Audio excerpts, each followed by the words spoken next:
He thought the world had already taken everything worth saving. After years as a police officer, after too many nights that ended too late, Lucas Hale retreated into the mountains, believing silence was safer than hope.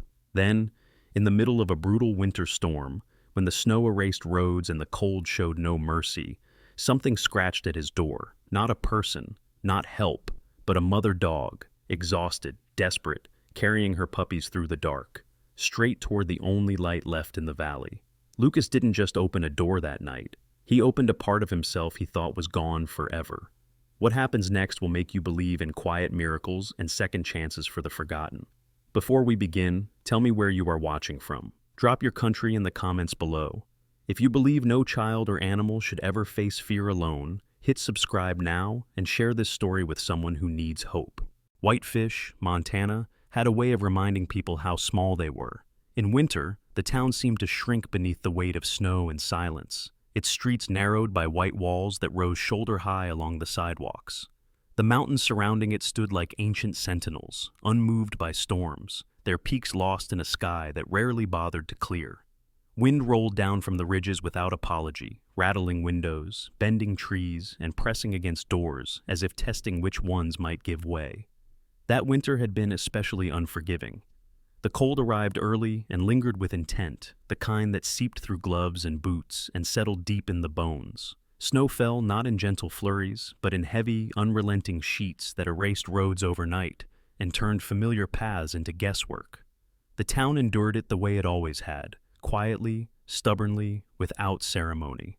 Lucas Hale had chosen Whitefish for precisely that reason. His cabin sat just beyond the tree line, a modest structure of dark timber and stone, built decades earlier by hands that understood weather better than comfort. Smoke rose steadily from its chimney, the only visible sign of life for a quarter-mile in any direction. The porch boards creaked with age, and the railings bore the scars of countless winters, splintered edges, nails darkened by rust, paint long surrendered to the elements. Inside, the air smelled of pine, wood smoke, and old coffee.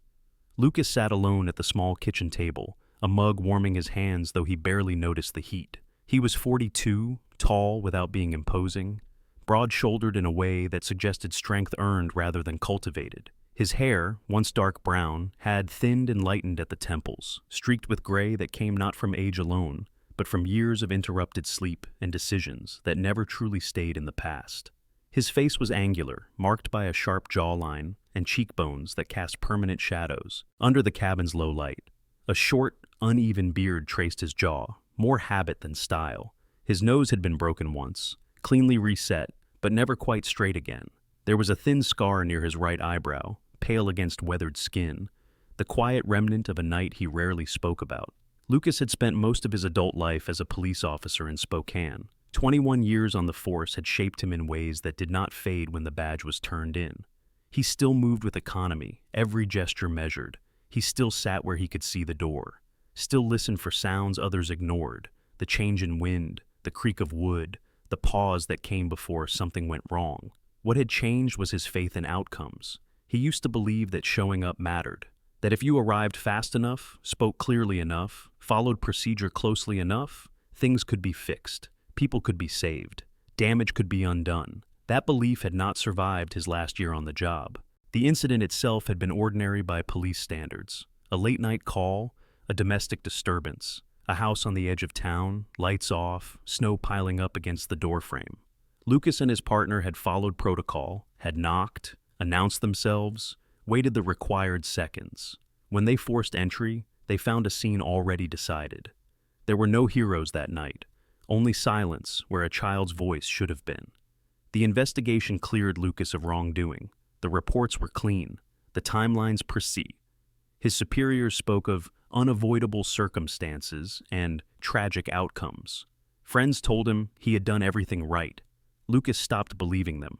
Within months, he retired early. He declined the ceremony, the plaque, the speeches heavy with gratitude. He sold his house, donated most of his uniforms, and packed the rest of his life into the back of a borrowed truck. He drove east until the city noise thinned into trees and the roads began to climb. Whitefish did not ask questions. It did not offer comfort either. It simply existed, indifferent and honest, which suited him fine. Days passed with little structure. Lucas chopped wood, repaired what winter broke, and kept the fire fed. He walked into town once a week for supplies, nodding to familiar faces without inviting conversation. The locals knew better than to pry. Montana had a long tradition of leaving people alone when they clearly wanted it. At night, the cabin grew quiet enough to hear its own breathing, the settling of beams, the low whistle of wind through imperfect seams. Lucas slept lightly, waking often, his mind rehearsing old scenarios without permission. When sleep finally came, it was shallow and dreamless. On the fourth night of the storm, the power flickered but held. The snow outside pressed against the windows, blurring the world into shades of gray and white. Lucas rinsed his mug at the sink, the sound of running water loud in the stillness, when something interrupted the rhythm. A scrape, not loud, not urgent, just enough to be wrong. Lucas froze, one hand still submerged in water gone cold. He listened, his body responding before his thoughts could catch up. Years of training tightened his posture, sharpened his senses. He counted the seconds between breaths. The sound came again, uneven, hesitant. It wasn't wind. Wind had patterns. This had intention. Lucas shut off the faucet and reached for the heavy coat hanging by the door. He did not grab a weapon. He hadn't owned one since leaving Spokane. Instead, he placed his hand on the doorframe, grounding himself, feeling the familiar grain of wood beneath his palm. Whatever was out there had already arrived. He opened the door slowly. Cold rushed in, sharp and immediate, carrying with it a swirl of snow that scattered across the floorboards. The porch light cast a narrow cone into the night, illuminating the figure standing just beyond the threshold. A dog. She was medium, to large in size, a shepherd mix by the look of her. Her coat a blend of dark sable and ash gray, dulled by wet snow clinging to her sides. She stood squarely on all four legs despite the drift around her, muscles taut beneath thinning fur. Her ribs were faintly visible, not from neglect, but from effort, the kind that burned through reserves faster than they could be replaced. In her mouth, she held something impossibly small, a puppy, no more than a few weeks old. Its body hung limp, tiny paws curled inward, breath shallow but present.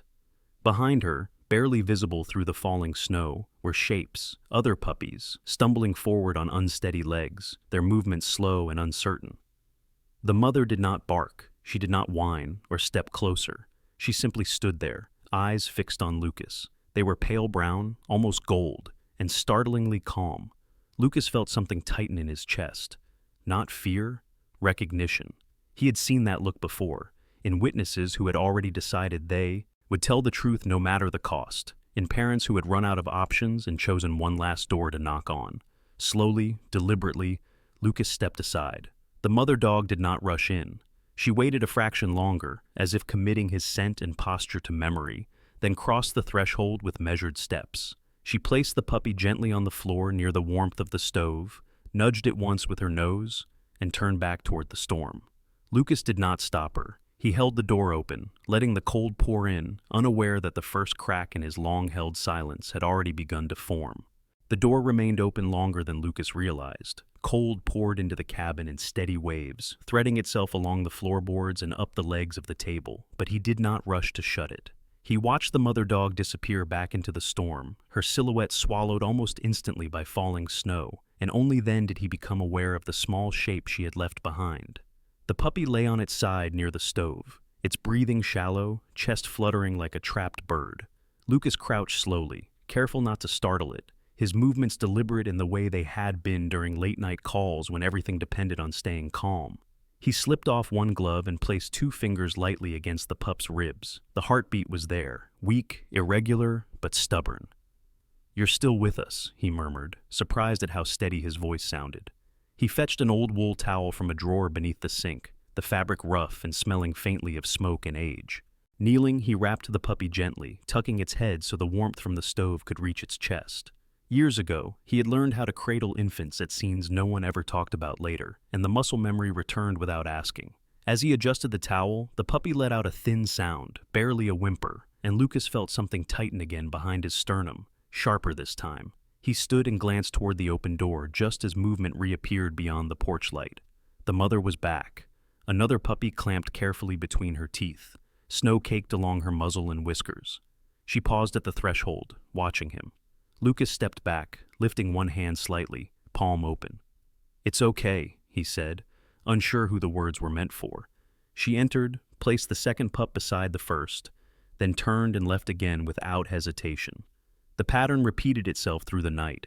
Each return was slower than the last, her legs trembling more noticeably as exhaustion crept in, but her focus never wavered. Lucas kept the door open, bracing it with his boot when the wind tried to force it shut, his body positioned so she always had a clear path in and out.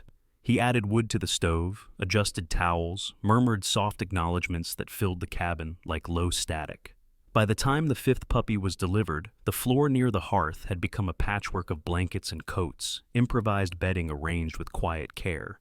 Lucas noticed the mother's breathing now, harsh, rapid, steam rising from her sides in thick clouds. When she placed the final puppy down and lingered a second longer than before, he caught the faint metallic scent of blood and saw the cracked pads of her paws, raw from ice and distance. She did not lie down. Instead, she stood there, head lowered, eyes never leaving the pups, as if waiting for something more to be demanded of her. Lucas closed the door at last, securing it against the storm, and the sudden silence felt heavy, almost intrusive. He knelt again, this time closer to her, lowering himself until they were nearly eye level. Up close, he could see how young she actually was, no more than 3 years old. Her teeth still white despite wear, her coat thick where it had not been thinned by hunger. She smelled of snow, damp earth, and effort. He reached out slowly, stopping inches short of her shoulder, giving her time to decide. After a moment, she leaned forward just enough for his knuckles to brush her fur. That was permission enough. He withdrew his hand and sat back on his heels. "You did good," he said quietly. She exhaled, a long, shuddering breath, then finally lay down, curling her body around the cluster of puppies with practiced precision. Lucas remained where he was, leaning against the counter, arms crossed to keep from interfering. Time stretched. The storm outside continued its work, battering the cabin walls, but inside, something had shifted. He noticed details he normally ignored, the way the fire popped softly, the uneven rhythm of the pup's breathing slowly evening out, the mother's ears flicking at every unfamiliar sound. At some point, the radio on the shelf crackled to life, startled by a surge in the power line. Lucas stiffened instinctively before reaching up to silence it. The voice that had burst through the static belonged to Earl McKenna, the volunteer dispatcher for the county, a man in his late 60s with a voice permanently roughened by cigarettes and cold air. Earl had once been a deputy, back when Lucas was still in uniform, and the job had left him with a habit of checking on people during storms. "Anyone out there got eyes on Highway 3? Earl's voice droned. Lucas hesitated, then answered, keeping his tone clipped. "Road's buried past mile marker 9, he said. There was a pause. "Copy that, Hale," Earl replied, recognition evident even without seeing his face. "You staying put?" Lucas glanced at the dogs by the fire. "Yeah," he said. "Looks that way." When the radio went silent again, the cabin felt smaller but fuller, occupied in a way it hadn't been for years. Lucas brewed a pot of weak coffee, the last of his grounds, and set it aside untouched. Instead, he rummaged through the pantry, finding a half-empty bag of rice and a can of low-sodium broth meant for days when he felt under the weather. He warmed the broth, let it cool, and poured a shallow dish, sliding it across the floor toward the mother dog. She lifted her head immediately, nostrils flaring, but did not move. Lucas backed away and sat on the edge of the table. After a moment, she rose and lapped at the liquid slowly, deliberately, never turning her back on him. He watched until the dish was empty, then refilled it, careful not to rush. By the time exhaustion finally settled into his bones, the night had begun to thin, the storm's fury easing into a quieter fall. Lucas sank into the old armchair. Near the stove, boots still on, jacket pulled tight around him. He did not sleep so much as drift, waking at every sound, every shift of weight from the dogs. Once the smallest puppy wriggled free and began to cry, and Lucas was on his feet before he realized he had moved, guiding it back beneath the mother's warmth with gentle hands. The mother watched him the entire time, eyes alert but no longer sharp. There was something like understanding there now. When morning finally arrived, it did so without ceremony. Pale light filtered through the frost-coated windows, revealing the aftermath of the night in quiet detail. 6 puppies, alive, pressed together like pieces of a single puzzle, a mother dog stretched protectively around them, and a man standing at the window, coffee gone cold in his hand, realizing that the night had taken something from him and left something else behind. He did not know yet what he would do next. He only knew that whatever this was, it was not a case he could walk away from. The storm had not asked his permission, and neither had the lives now breathing steadily in his cabin. Morning did not arrive with warmth. It came thin and pale, a weak light filtering through frost-clouded windows, revealing a cabin that no longer felt entirely like Lucas Hale's. Snow still fell outside, but without the violence of the night before, settling instead with a quiet persistence that softened edges and muted sound. The storm had loosened its grip, yet the cold remained, patient and watchful, as if waiting to see what would happen next. Lucas stood at the window longer than necessary, his coffee untouched in his hand.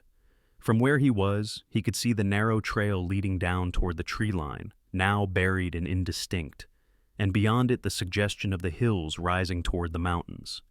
He was used to mornings like this, silent, demanding nothing, but today the stillness carried weight.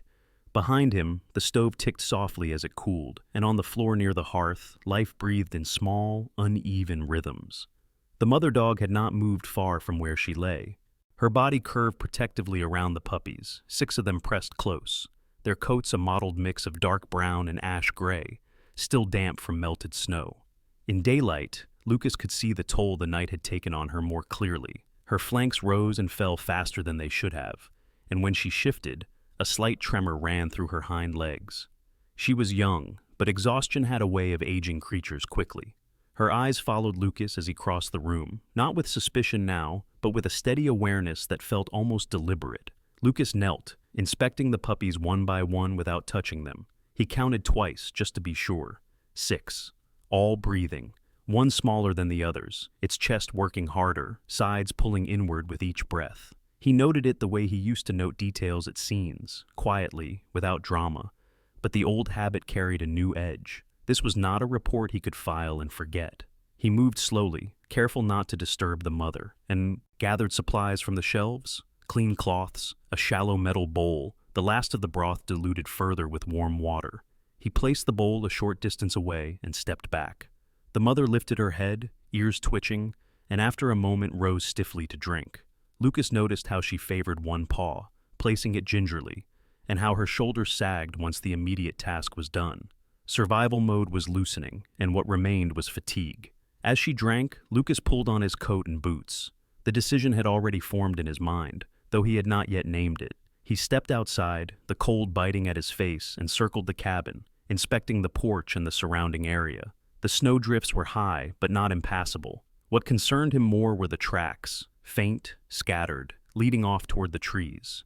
He followed them a short distance until the terrain dipped and the snow deepened, then stopped. Whatever den the mother had been using was likely compromised. Flooded, collapsed, gone. Lucas returned inside, closing the door carefully. The cabin smelled different now, warmer, layered with the scent of animals and damp fur.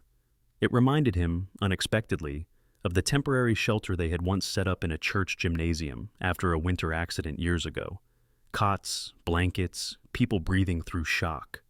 That memory tightened his jaw. He shook it off and reached for the radio again. "Earl," he said when the channel cleared, "you still monitoring?" The response came a few seconds later, static first, then the familiar gravelly voice. "Always am. What have you got?" "I've got a situation," Lucas replied, choosing his words carefully. "A dog. Puppies. Looks like they were displaced by the storm." There was a pause, longer this time. "You planning on handling it yourself?" Lucas glanced at the mother dog, now settled again around her litter. "I'll need backup. Veterinary? Then you want Sarah," Earl said. "Sarah Caldwell. Runs the mobile clinic out of Kalispell. She's been up here before." Lucas knew the name. Sarah Caldwell had come through town a few times after major storms, checking livestock and strays, her battered pickup unmistakable even from a distance. "Can you reach her?" "I'll try," Earl replied.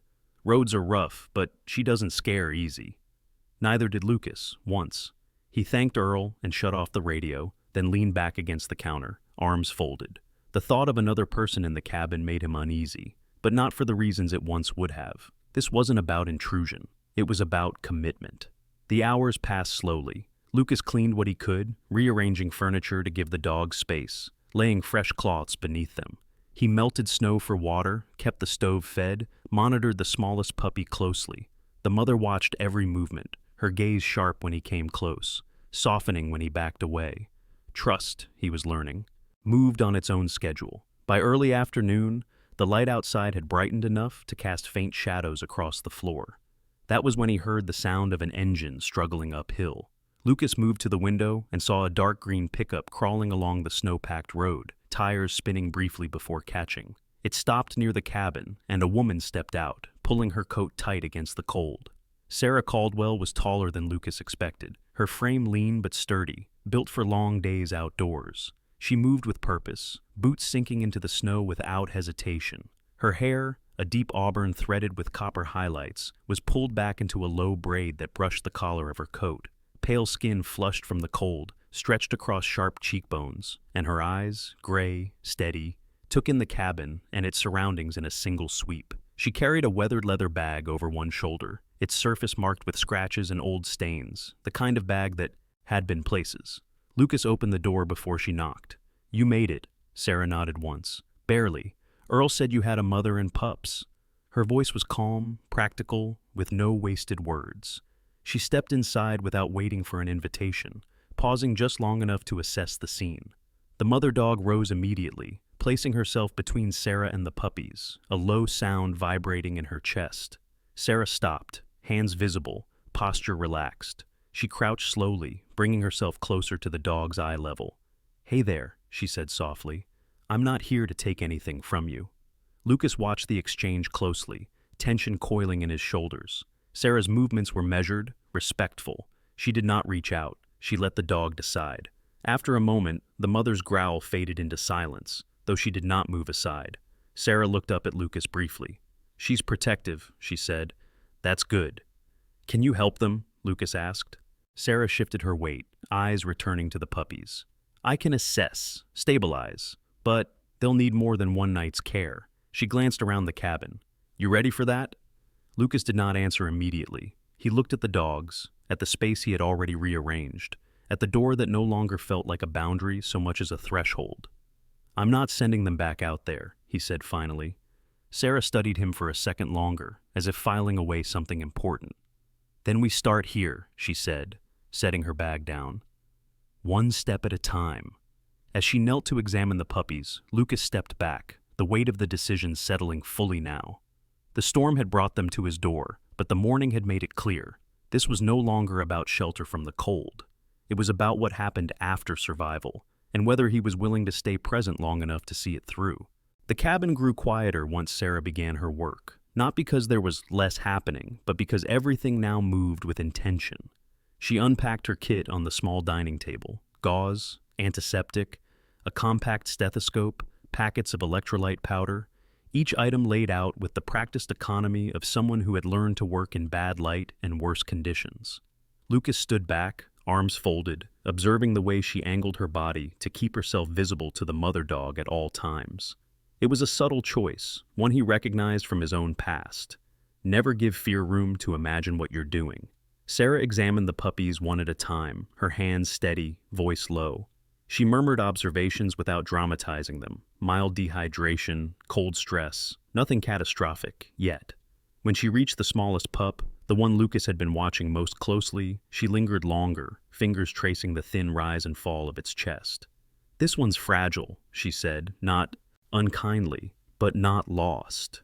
The mother dog leaned forward, nose hovering inches from Sarah's wrist, eyes bright and intent. Sarah paused, let the dog sniff her skin, then continued. The tension eased by degrees, like a knot slowly giving way. Lucas felt the shift as clearly as if it were his own muscles relaxing. He hadn't realized how tightly he'd been holding himself until that moment. He moved to the sink, rinsed a bowl, dried it with a towel that had once been white, and set it near the stove. When he turned back, Sarah was wrapping the smallest puppy in a warming pad powered by a small battery pack. "We'll need to keep her temperature steady," she said. "That means someone watching through the night." "I'll do it," Lucas replied without thinking. Sarah glanced up at him, her expression unreadable for a beat. Then she nodded. "I figured you would." They worked in parallel for the next hour. Lucas followed instructions closely, mixing a thin formula from powdered milk and warm water, feeding the puppies with a syringe under Sarah's guidance. His hands were careful, almost reverent. He noticed how the mother dog watched him now, not with suspicion, but with assessment, as if weighing whether his steadiness would last. He met her gaze briefly and looked away, giving her the space to decide. The sound of tires crunching over packed snow broke the rhythm. Lucas looked toward the window as a pickup truck eased into view, older than Sarah's and more battered, its sides streaked with rust and mud. A man climbed out, pulling his hat low against the cold.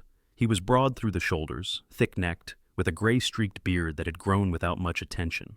His movements were stiff, the result of long days spent outdoors and an old injury that favored one knee. "That'll be Tom," Sarah said, recognizing the vehicle. "Rancher from the South Road." Lucas opened the door as Tom approached. Up close, the man's face was weathered and bluntly expressive, deep lines carved around eyes that missed little.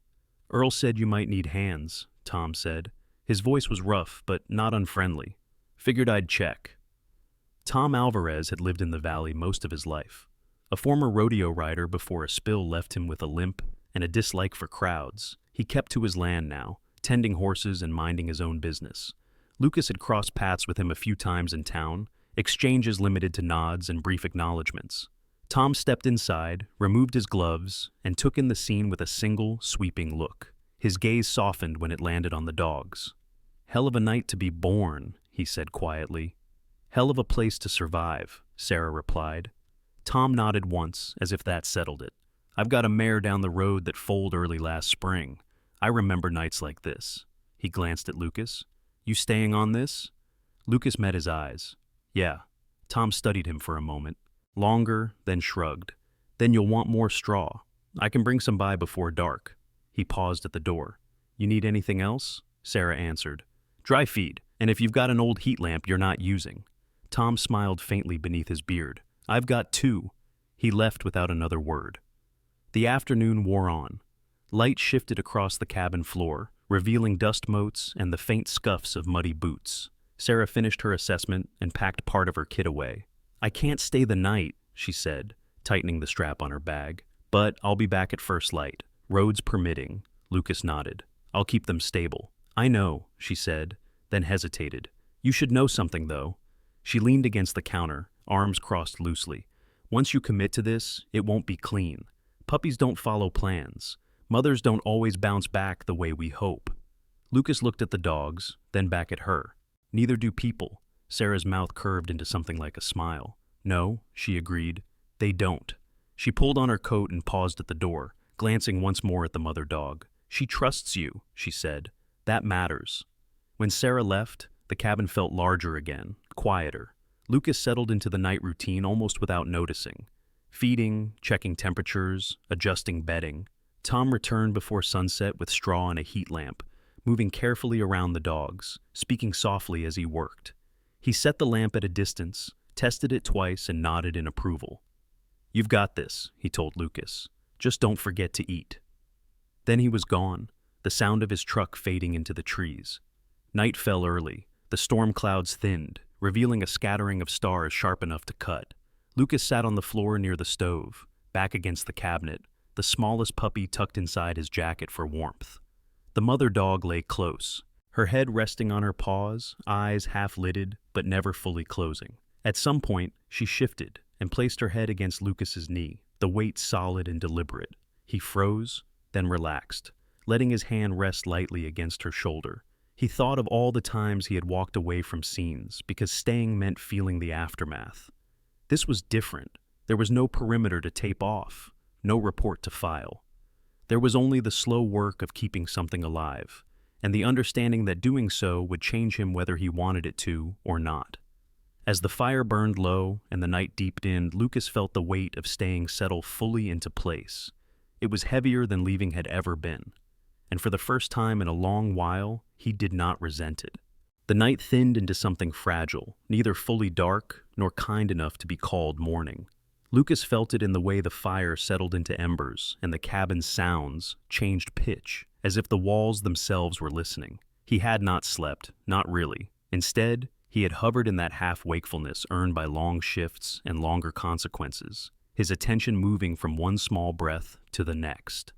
The smallest puppy lay inside his jacket, wrapped in warmth and caution, its heartbeat fluttering against his ribs like a question that refused to be answered quickly. The mother dog remained close. She shifted positions often, adjusting her body to keep all 6 puppies pressed into a single heat.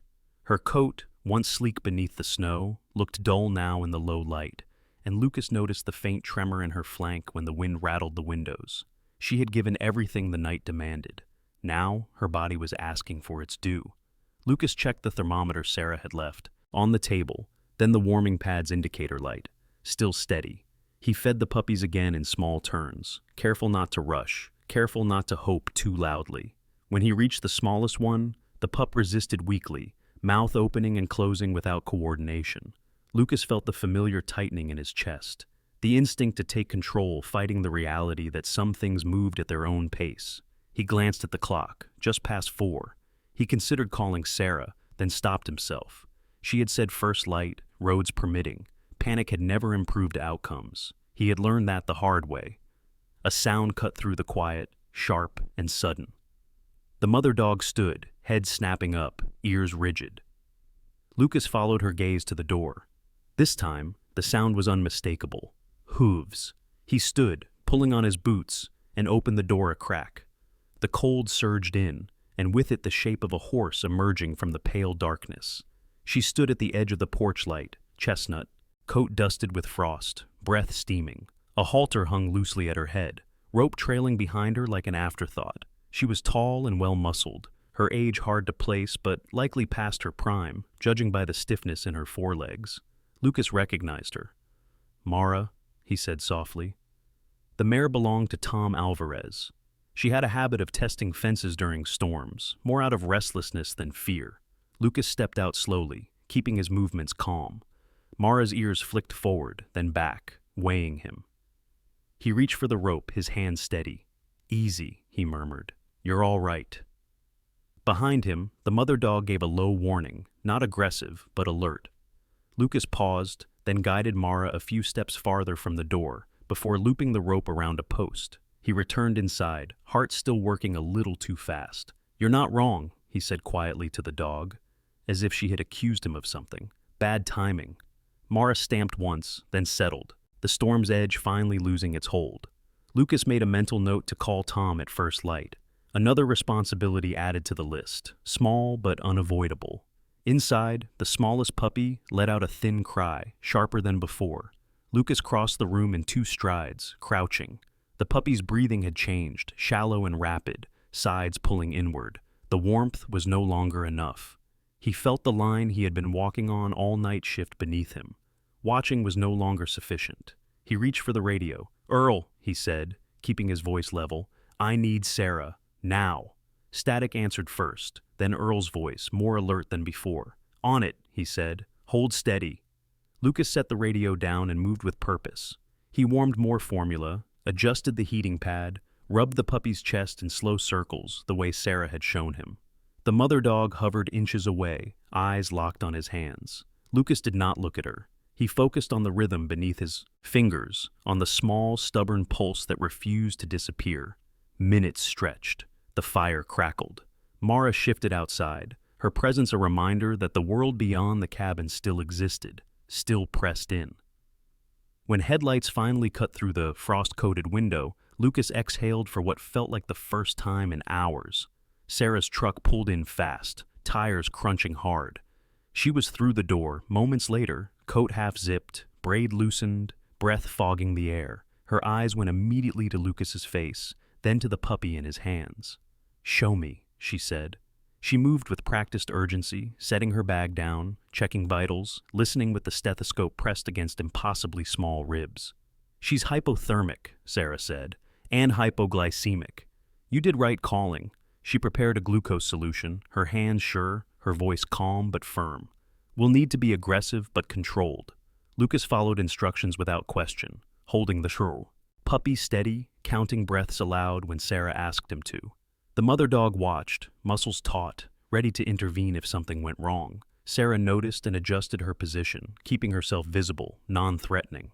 "I know," she murmured to the dog, as if speaking to another professional who understood the stakes. "I know." Outside, a truck door slammed. Tom's silhouette appeared at the window, hat pulled low, beard catching the porch light. He stepped in quietly, taking in the scene without comment. "Fence gave out," he said to Lucas under his breath. "Mara's fine." Then he nodded at Sarah. "You need anything?" "Hot water," Sarah said, "and clean towels." Tom moved immediately, filling the kettle, laying towels out with the care of someone who had done this before, even if not like this.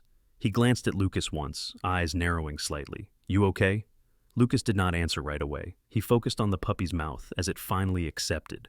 A drop of solution, then another. The breathing eased by a fraction, enough to matter.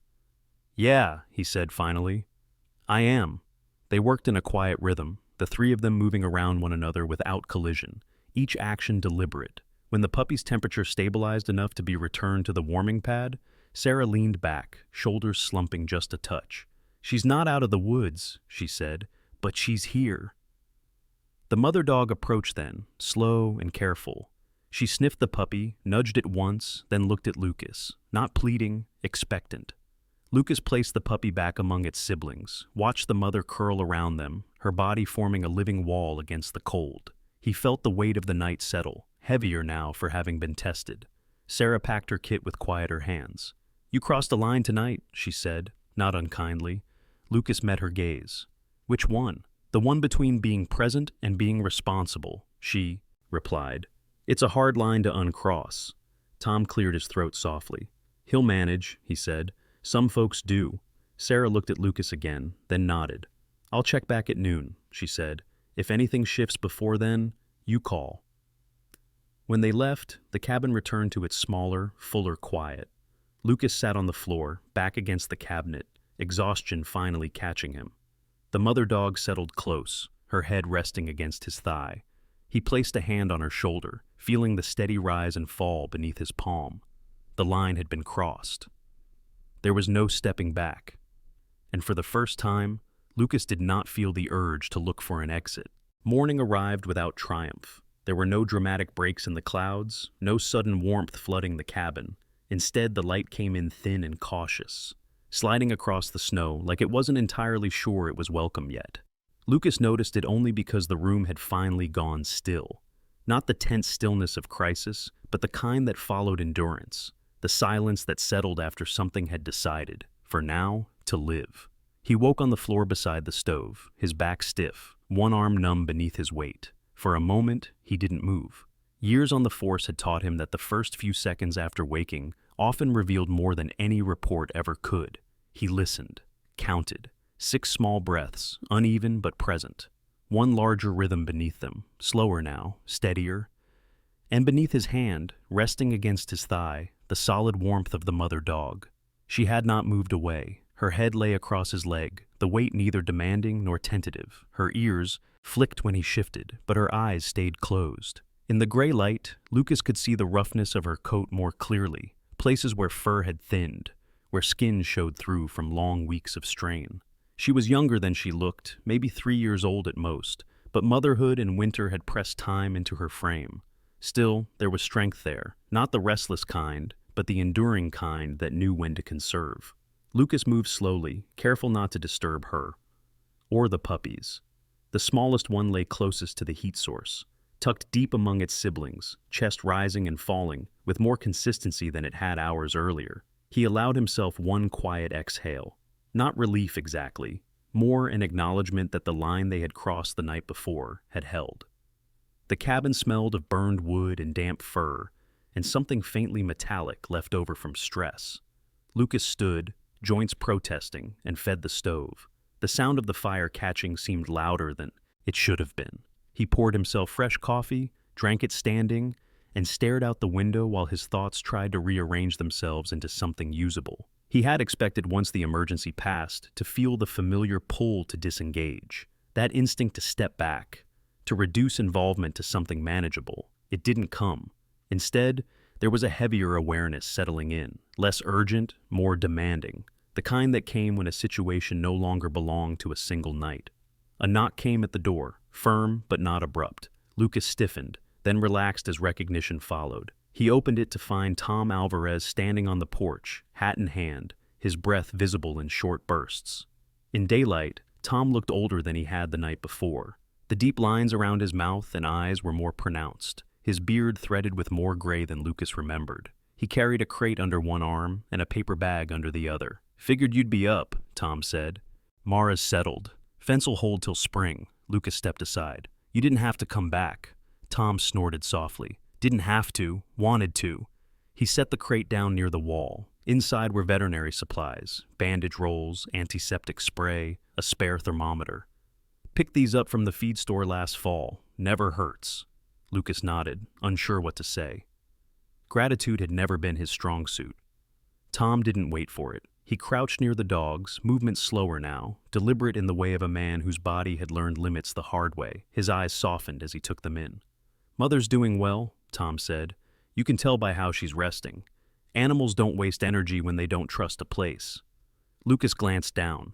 The mother dog opened one eye briefly, assessed Tom, then closed it again. Acceptance. Tom straightened with a faint wince and met Lucas's gaze. "You planning to call her something?" he asked. Lucas frowned, slightly. "Call who?" "The dog," Tom said, nodding. "Hard to care for something that stays unnamed too long." Lucas hadn't considered it. Names implied permanence, ownership, a future that extended past the immediate. He looked at the dog again, at the way her body curved instinctively around her young, forming a barrier without aggression. "Not yet," he said. "She hasn't told me." Tom smiled, just a little. "Fair enough." He left soon after, his presence brief but grounding, like a fence post driven deep enough to matter. By late morning, Sarah returned. She looked more tired than when she'd left. Dark circles beneath her eyes, braid redone hastily, but her movements were as precise as ever. She knelt beside the puppies, checking each one, nodding as she went. When she reached the smallest, she paused, then looked up at Lucas. "She's holding," Sarah said. "That's not nothing." Lucas leaned against the counter. "Neither was last night." "No," Sarah agreed. She finished her assessment, packed part of her kit away, then straightened. "I need to be clear with you," she said. "This isn't going to get easier before it gets harder. The puppies will need regular feeding. The mother needs calories and rest. And there's a chance," she hesitated, choosing her words carefully. "There's always a chance one doesn't make it." Lucas met her gaze steadily. "I know." Sarah studied him for a long moment, then nodded. "All right." She glanced toward the door. "I can arrange foster placements eventually, but not yet, not until they're stronger, and not unless she's ready." "She stays," Lucas said, surprising himself with how certain it sounded. Sarah didn't smile, but something in her expression softened. "Then I'll adjust plans." After she left, the day unfolded quietly. Lucas cleaned the cabin more thoroughly than he had in months, pushing furniture aside, opening windows briefly to air the place out despite the cold. The mother dog followed him with her eyes but did not rise. The puppies slept, stirred, fed, slept again. Time passed not in hours but in small tasks completed. In the afternoon, Lucas took a shovel and cleared a path from the cabin to the edge of the trees. He worked steadily, muscles burning, breath fogging the air. Physical labor had always been his refuge. It left little room for memory. When he finished, he stood for a moment, hands on his hips, surveying the narrow trail he had made. It wasn't much, but it was intentional. Inside, the mother dog struggled to her feet and approached him when he returned. She sniffed his hands, then his jacket, her nose lingering at the scent of cold and effort. She looked up at him, eyes clear and direct. Lucas crouched. "You're not leaving," he said quietly. "Not today." She sat, not submissive, just present. He reached out finally and placed his hand on her neck. She didn't flinch. Her fur was coarse beneath his palm, warm, solid. He stayed there, grounding himself in the contact, feeling the weight of responsibility settle not as a burden, but as something chosen. That night, as the fire burned low and the world outside grew still again, Lucas realized something he hadn't allowed himself to consider before. This wasn't just about survival anymore. It was about rebuilding, slowly, imperfectly, something he had once believed was gone for good. And for the first time since leaving the force, the thought didn't scare him. The days that followed settled into a pattern that felt unfamiliar and necessary all at once. Snow still lined the edges of the clearing, but the worst of the storms had moved east, leaving behind a brittle cold and skies that shifted between steel gray and a washed, uncertain blue. Lucas measured time now by feedings and checks, by the way the puppy's eyes began to open in brief, unfocused blinks, by the mother dog's breathing easing into a rhythm that no longer sounded like borrowed strength.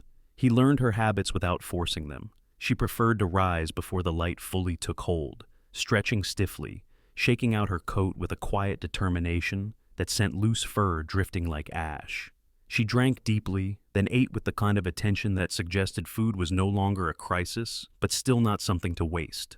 Afterward, she would circle the puppies twice, always twice, before lying down, her body curving into a careful arc that left no one exposed. Lucas noticed how she positioned herself between the litter and the door, not aggressively, just by instinct. Protection as geometry. Lucas worked around her presence rather than through it. He reinforced the porch rail, mended a loose board, and fashioned a temporary enclosure just outside the cabin using the straw Tom had brought and an old tarp weighted with split logs. It wasn't elegant, but it was solid. He checked it twice a day, pressing on the joints, testing for gaps. When he finished, he stood back and evaluated the structure the way he once evaluated a scene, looking for what could fail. The mother dog watched him from the doorway, ears pricked. When he stepped aside and gestured toward the enclosure, she approached slowly, sniffed the air, and stepped inside. She didn't stay long, but she returned to it again later, and again after that. Trust was not a switch, it was a sequence. Sarah came by every other day, her visits brisk and efficient. She brought calorie-dense food for the mother, supplements for the puppies, and the quiet authority of someone who knew when to press and when to leave space. She never tried to name the dog. She never rushed Lucas. "You'll know," she said once, packing her kit. "Names stick better when they arrive on their own." On the 5th morning after the storm, Lucas woke before the light and stepped outside to split wood. The cold sharpened his focus, the swing of the axe settling his thoughts into a manageable line. He paused when he heard the sound of a truck pulling in. It was not Sarah's green pickup or Tom's rusted one. This vehicle was newer, white, its sides marked with the faded logo of a county maintenance service. A man climbed out, tall and spare, his posture slightly guarded. He wore a knit cap pulled low over the dark hair and a neatly trimmed beard that framed a face marked by careful lines rather than deep ones. His eyes scanned the property with professional restraint before landing on Lucas. "Morning," he said. "Name's Andrew Pike, County Animal Control." Lucas wiped his hands on his jacket. "We didn't call Animal Control." Andrew nodded, as if he expected that answer. "Didn't think you did. We got a report of a displaced litter from a hiker who saw tracks near the ridge." He held up one hand, palm open. "I'm not here to take anything, just checking welfare." Lucas studied him, noting the way Andrew kept a respectful distance, the way his stance angled slightly away from the cabin door. Not threatening, not deferential, balanced. "They're stable," Lucas said, "under veterinary supervision." Andrew's gaze softened. "Caldwell?" "Yes." "That tracks." Andrew smiled faintly. "She's thorough." He glanced toward the doorway, where the mother dog stood, head high, eyes assessing. "Mind if I look from here?" Lucas stepped aside. "From there's fine." Andrew did not move closer. He observed quietly, hands in his. Pockets, breathing steady. "She's young," he said after a moment. "Good condition, considering." He met Lucas's eyes. "You doing right by her?" Lucas felt an unexpected flicker of defensiveness, then let it pass. "I am." Andrew nodded once. "I'll log that. If you need support down the line, adoptions, spay after weaning, call the office." He handed Lucas a card. "You don't strike me as someone who wants trouble." Lucas took the card. "No." "Good." Andrew tipped his cap and left without lingering. The exchange left Lucas thoughtful. The world was beginning to notice. That changed things. He returned to the cabin, closing the door against the cold, and found the mother dog standing in the center of the room, waiting. Not for food, for him. He crouched, bringing himself level. "I'm not handing you over," he said quietly, unsure why he felt the need to say it aloud. "Not without your say." She took a step forward and sat. Her gaze held.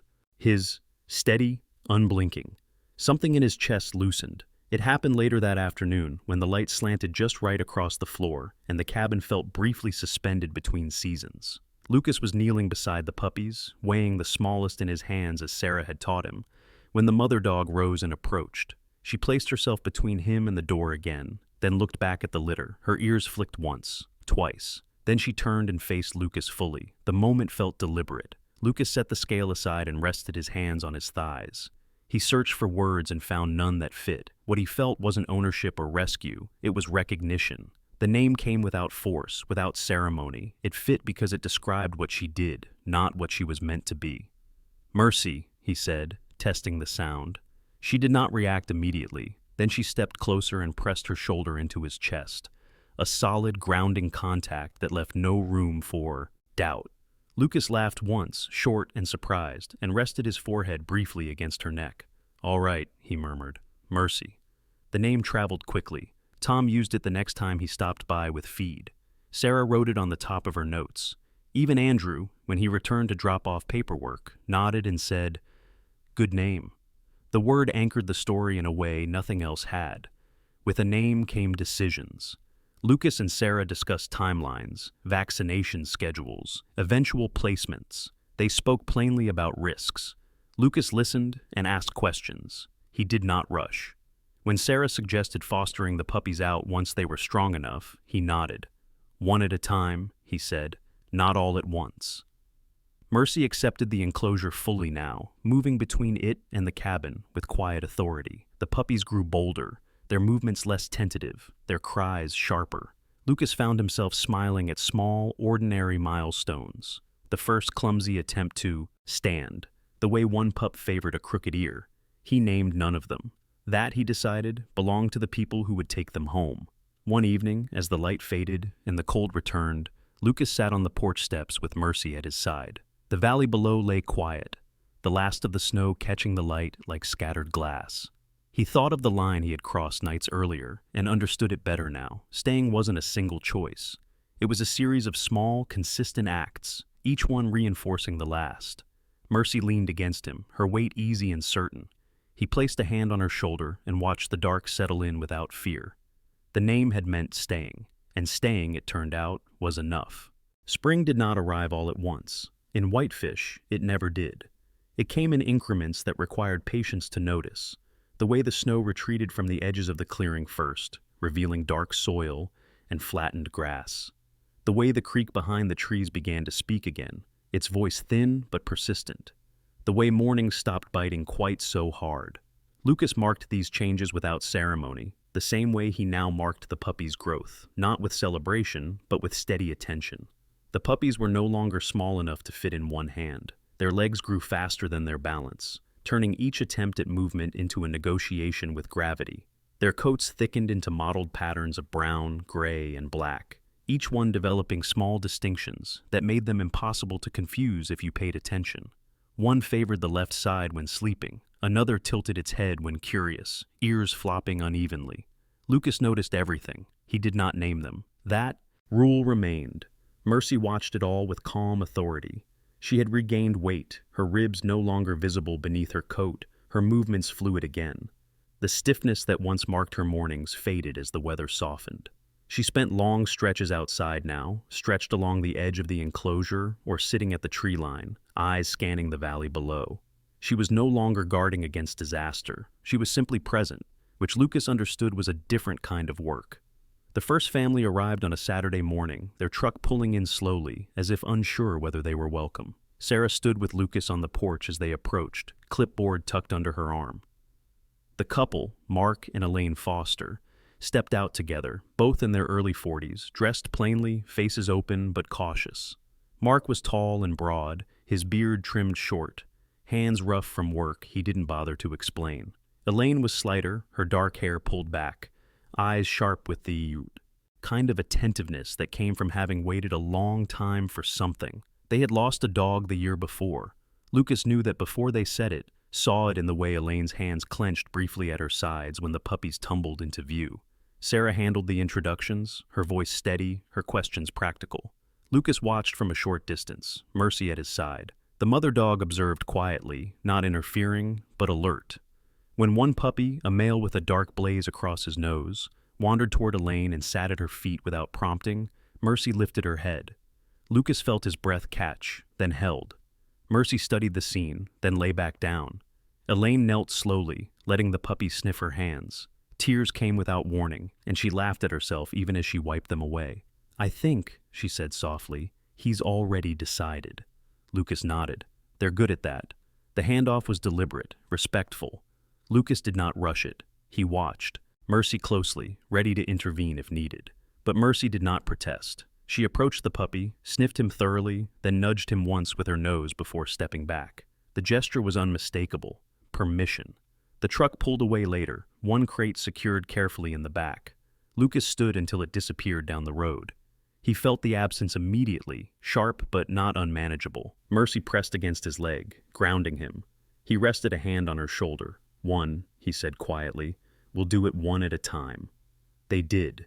The weeks that followed unfolded with a rhythm Lucas hadn't known he had been missing. Families came and went, each bringing their own histories, their own hesitations. Sarah remained present for every transition, guiding conversations, setting boundaries. Tom stopped by often, sometimes with supplies, sometimes just to check in. Andrew returned once more to finalize paperwork, nodding approval at the careful records Sarah kept. "You've done this right," he told Lucas. "Most people don't." Lucas didn't respond. He didn't know how to explain that it hadn't felt like doing something right, so much as refusing to do it wrong. With each puppy that left, the cabin grew quieter. The space between feedings widened. The enclosure stood empty more often than not. Mercy adjusted without protest. She ate, rested, watched. She did not search for what was gone. Lucas understood then that her work had always been finite. She had brought them here. She had seen them through. Letting go was not abandonment. It was completion. The last puppy left on a cool afternoon, carried away by a young man named Jonah Reed, barely out of college, his hands trembling as he fastened the crate. He had grown up in foster care, he told Lucas, and wanted a dog that understood transition. Mercy watched him carefully, then approached and sat, her posture relaxed. Jonah met her gaze and swallowed hard. "I'll do right by her," he said, not to Lucas, but to Mercy herself. Mercy leaned forward and licked his knuckles once. When the truck disappeared, the clearing felt vast. Lucas stood alone on the porch, the quiet settling deeper than before. He waited for the familiar urge to withdraw, to close off the space again. It didn't come. Instead, he felt tired in a way that was earned. That evening, Lucas cooked a proper meal for the first time in months. He ate at the table, not standing at the counter. Mercy lay nearby, head on her paws, eyes half-lidded. The fire burned low, steady. Outside, the creek ran clear and audible. Later, as dusk folded itself over the valley, Lucas opened the door and stepped out onto the porch. Mercy followed, sitting beside him without being asked. The mountains stood dark against the sky, no longer threatening, just present. Lucas thought of the man he had been when the door first opened to the storm. He thought of how small that world had felt, how final. He exhaled, slow and complete. "Staying worked out," he said quietly. Mercy leaned into him, her weight familiar, her presence unquestioned. In the weeks that followed, life did not return to what it had been. It moved forward into something else. Lucas continued to help Sarah with fosters when needed, offering his space as a temporary stop, rather than a final destination. He spoke more in town now, lingered longer at the feed store, accepted invitations without rehearsing excuses. The cabin remained what it had become, not a refuge from the world, but a point of connection to it. One morning, months later, Lucas stood at the window watching sunlight catch on the last traces of snow high in the trees. Mercy sat behind him, patient as always. He reached for his jacket, paused, then turned back to her. "Come on," he said. "Let's go check the creek." Mercy rose, tail low and easy, and followed him out the door. It stayed open behind them. Sometimes we wait for miracles to arrive like thunder, loud, undeniable, impossible to ignore. But more often, God chooses to work quietly, through a door left unlocked, through a tired heart that decides to stay open just a little longer, through a man who thought his best days were behind him, and a mother dog who refused to give up. Maybe that's how grace really moves, not as a rescue from the storm, but as the strength to open the door while the storm is still raging. If you're watching this today feeling worn down, forgotten, or convinced that nothing good is coming next, remember this: God does not waste pain, and He does not abandon those who keep choosing compassion, even when it costs them. Sometimes the miracle you're praying for isn't a sudden change of circumstances. Sometimes it's the courage to care again, to protect again, To believe that love still matters, quietly, faithfully, without applause. If this story touched your heart, please share it with someone who might be standing in their own winter right now. Leave a comment and tell us where you're watching from and what quiet miracle you've witnessed in your life. And if you believe that no child, no animal, and no soul should ever face fear alone, subscribe to this channel so we can keep sharing stories of hope together. May God bless you, watch over your home, and keep a light burning in your darkest nights. And may you always have the courage to open your door, because sometimes heaven is waiting just outside.